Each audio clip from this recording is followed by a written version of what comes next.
Bismillah ar-Rahman ar-Rahim, assalamu alaikum. Ceci est la troisième vidéo dédiée au premier chapitre qui va s'intéresser à l'étude des réglementations appliquées à la pratique expérimentale. La réglementation, ou bien ce qu'on appelle en arabe al-tandimat ou al-qawa'id al-tandimiyya, est la transcription de la morale d'une société. Et dans le cadre de l'expérimentation animale, elle vise d'une part d'assurer la protection des animaux contre les mauvais traitements des expérimentateurs et d'autre part d'encourager le manipulateur à réduire le nombre des animaux utilisés en recherche scientifique tout en évitant le double emploi de ces animaux dans plusieurs protocoles expérimentaux par exemple. Donc l'existence de telles réglementations plus ou moins strictes n'est pas pour objectif d'entraver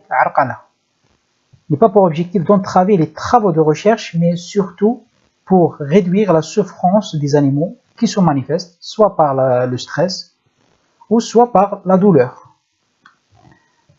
Ces réglementations sont basées sur la notion ou la règle des 3 R, qui ce sont des principes fondamentaux élaborés par Russell et Birch en 1959. Le premier R est le R de réduire. C'est baisser le nombre des animaux utilisés au minimum. Et ce nombre des animaux va dépendre donc de l'efficacité de l'analyse statistique. Le deuxième R est le R de raffiner. C'est améliorer en permanence les méthodologies et les procédures utilisées dans un protocole pour diminuer le plus possible la souffrance de l'animal. Le troisième R est le R de remplacer. C'est remplacer, si c'est possible, l'utilisation des modèles animaux par un modèle dit alternatif, comme la culture cellulaire in vitro par exemple. Et en bonus, un autre R a été ajouté pour solliciter la conscience des expérimentateurs pour appliquer les règles des 3 R. C'est le R de responsabiliser. Ces règles des 3 R prennent en considération que l'animal est un être vivant sensible au stress et à la douleur, et qu'il doit être placé dans des conditions compatibles avec les impératifs biologiques dans son espèce pour assurer son bien-être. La législation mondiale et européenne impose des devoirs sous forme de textes législatifs, qawanin.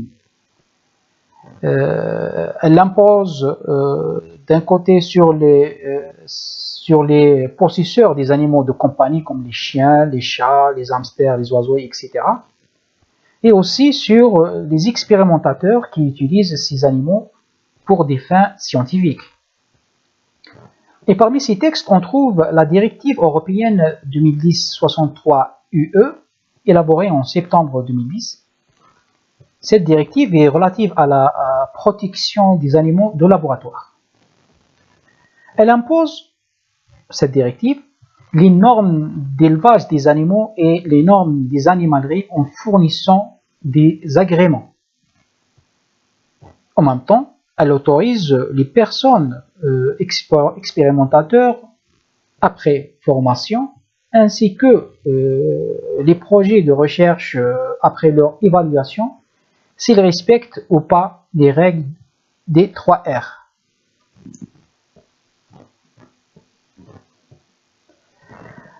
Donc après avoir la réglementation élaborée en texte, l'application de cette directive, par exemple européenne, est un principe moral qu'on appelle éthique, qui permet de justifier intellectuellement par l'expérimentateur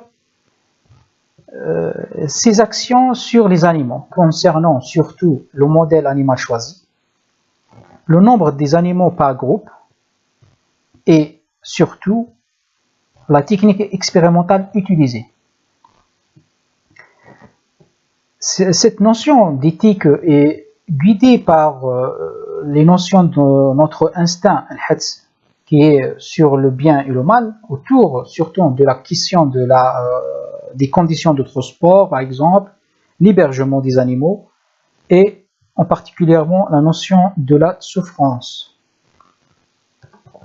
Et pour assurer l'application de la réglementation en Europe, il existe un comité d'éthique en expérimentation animale qui est une instance dont le rôle d'évaluer les projets de recherche qui utilisent les animaux de laboratoire et donner les agréments aux animaleries.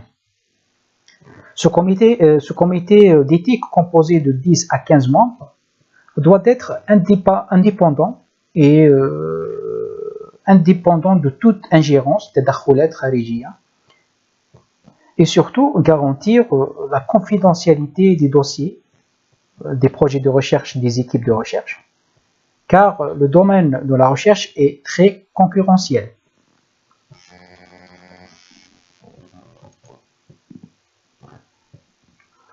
Alors, ce comité d'éthique a pour rôle d'évaluer les demandes déposées par les équipes de recherche, les demandes de projets de recherche.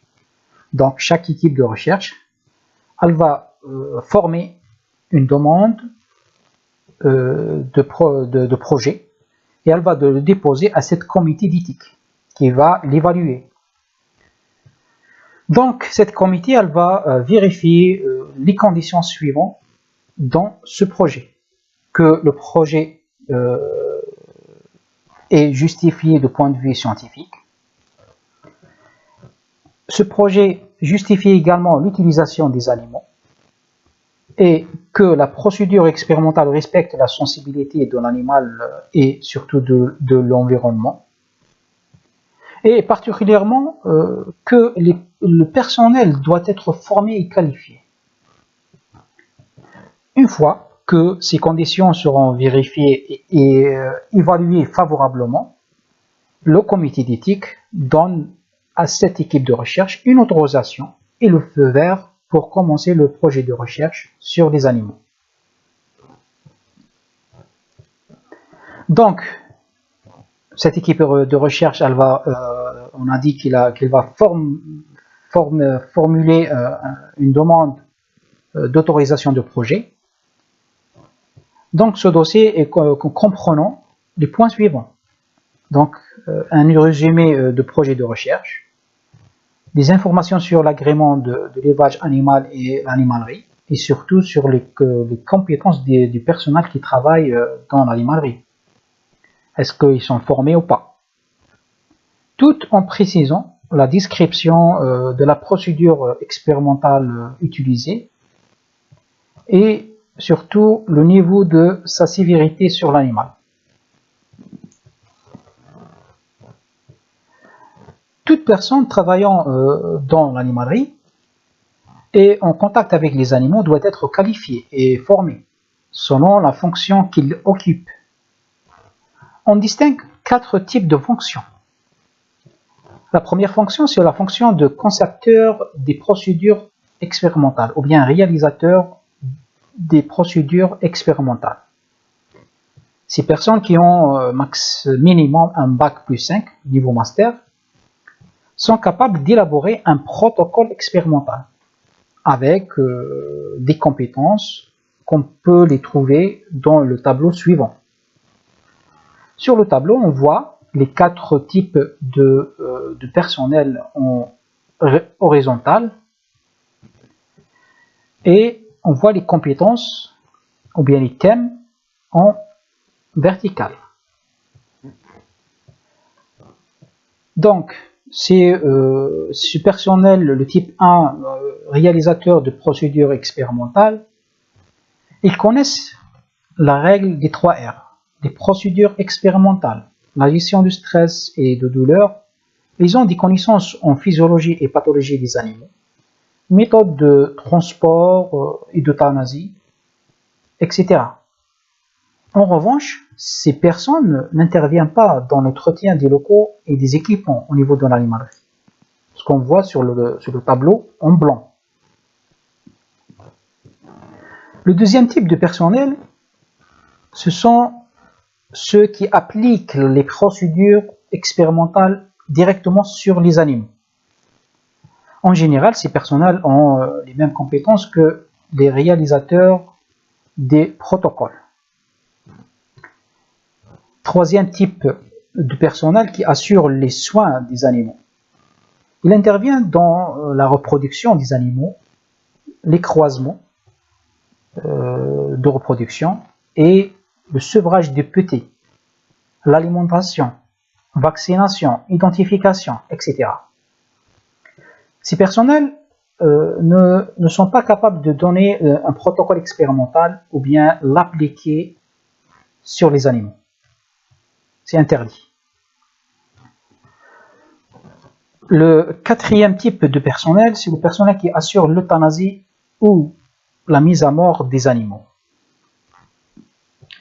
Donc, nous voyons que chaque personnel travaillant dans une animalerie a un rôle bien défini, ce qui limite à la fois la contamination de l'animalerie et la transmission des maladies aux animaux, en limitant la souffrance animale en matière de stress et de douleur.